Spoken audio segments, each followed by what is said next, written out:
Hello guys, ये कहानी है एक ऐसी टीचर के ऊपर जो अपनी फिजिकल नीड पूरी करने के लिए अपने स्टूडेंट के साथ रिलेशन में आती है। मूवी की स्टार्टिंग में हम लिली को देखते हैं जो एक स्कूल में टीचर होती है।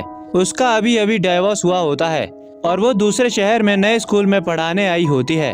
उसका नेचर बहुत ही स्वीट होता है, इसीलिए सभी उसका वेलकम करते हैं। उसके बाद हमें जेसन को दिखाया जाता है। वो उसी स्कूल में पढ़ता है जहाँ लिली पढ़ाने आई होती है। जेसन पढ़ाई लिखाई में बहुत ही कमजोर होता है और वो अपनी पॉकेट मनी निकालने के लिए ड्रग्स सप्लाई किया करता था। आज लिली का स्कूल में पहला दिन होता है। वहीं पे वो स्कूल के जिम टीचर से भी मिलती है और क्लास का टाइम होता है। तभी जेसन भी वहाँ आ जाता है और लिली अपने आप को सबसे इंट्रोड्यूस करवाती है। रात को लिली अपनी मदर को कॉल करती है। उसकी फैमिली में उसकी एक मदर और उसका एक भाई भी होता है। लिली की माँ उसकी बहुत ही चिंता करती थी। अगले दिन जेसन लिली से अपने होमवर्क के लिए हेल्प मांगता है क्योंकि लास्ट सेमेस्टर में जेसन के मार्क्स काफी बुरे आए होते हैं और लिली भी उसकी हेल्प करने के लिए मान जाती है।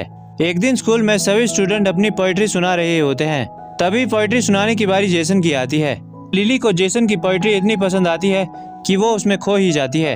अगले दिन मैथ्यू स्कूल में लिली से मिलता है और उसे क्लब आने के लिए इन्वाइट करता है, तो लिली भी मान जाती है और जाने के लिए हाँ कर देती है। और स्कूल खत्म होने के बाद रोज लिली जेसन को आधे घंटे पढ़ाया करती थी, इसीलिए वो अब आपस में घुल मिलने लग गए थे और अब वो एक दूसरे से ऐसे बात करते थे जैसे वो दोस्त हो। और लिली भी जेसन को काफी पसंद करने लगी थी। रात को लिली मैथ्यू के साथ क्लब में जाती है और वो दोनों खूब एंजॉय करते हैं और उसी क्लब में जेसन भी ये सब देख रहा होता है और वो जेलस फील करने लगता है। लिली ज्यादा ड्रिंक कर लेती है और इसीलिए मैथ्यू उसे कार में घर भेज देता है।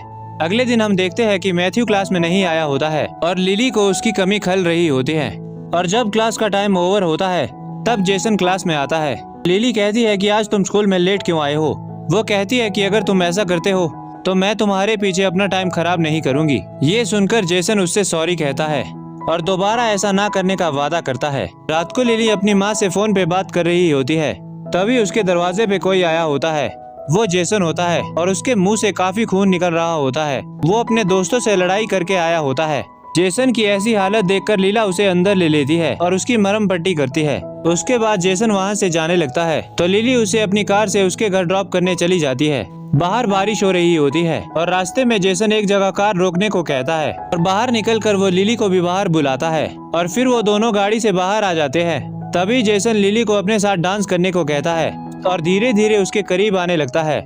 लीला को टच करने लगता है लेकिन लिली पीछे हट जाती है और गाड़ी में बैठ जाती है और उसे उसके घर ड्रॉप कर देती है और कहती है कि आज बात बहुत आगे बढ़ गई थी, ये सब मेरी गलती है। मैं तुम्हारी टीचर हूँ, मुझे ध्यान रखना चाहिए था। आगे से ऐसा कभी कुछ नहीं होगा। एक तरफ लिली जेसन को पसंद तो करती थी लेकिन उसे गिल्ट फील होता था क्योंकि जेसन उसका स्टूडेंट होता है और वो उससे काफी छोटा भी था। एक दिन मैथ्यू और लिली भी क्लब में आए होते हैं। मैथ्यू लिली को पसंद करता था और लिली भी ये बात जानती थी, पर अभी तक मैथ्यू ने लिली को प्रपोज नहीं किया था। और उसी क्लब में जेसन भी होता है। तभी लिली बाथरूम जाती है और जेसन भी उसके पीछे चला जाता है और उसे किस करने लगता है और लिली भी उसे नहीं रोकती और उसका साथ देती है, लेकिन तभी वो उसे धक्का दे देती है और क्लब से चली जाती है। जब लिली घर पहुंचती है तो थोड़ी देर बाद जेसन उसके घर का दरवाजा खटखटाता है और लिली दरवाजा खोल देती है। यहाँ भी लिली जेसन को समझाती है कि हमें ये सब रोकना होगा, ये गलत है। लेकिन जेसन धीरे धीरे लिली के पास आता है और उसे सेड्यूस करने लगता है और अब लिली भी खुद को नहीं रोक पाती और उसका साथ देने लगती है। उसके बाद वो लोग इंटीमेट हो जाते हैं। अगली सुबह लिली जेसन को कहती है कि रात को हमारे बीच जो कुछ भी हुआ उसके बारे में तुम किसी को नहीं बताओगे और अब दोबारा ऐसा नहीं होगा। जेसन कहता है कि ठीक है। और अब क्लास के बाद जब लिली जेसन को पढ़ा रही होती थी तो जेसन उसे रोज सेड्यूस करने की कोशिश करता था। उसे लव और लस्ट के बीच का फर्क नहीं पता था।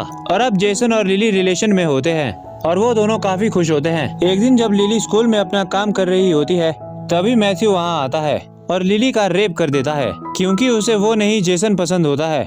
रात को जब मैथ्यू लिली के घर आता है तो वो रो रही होती है।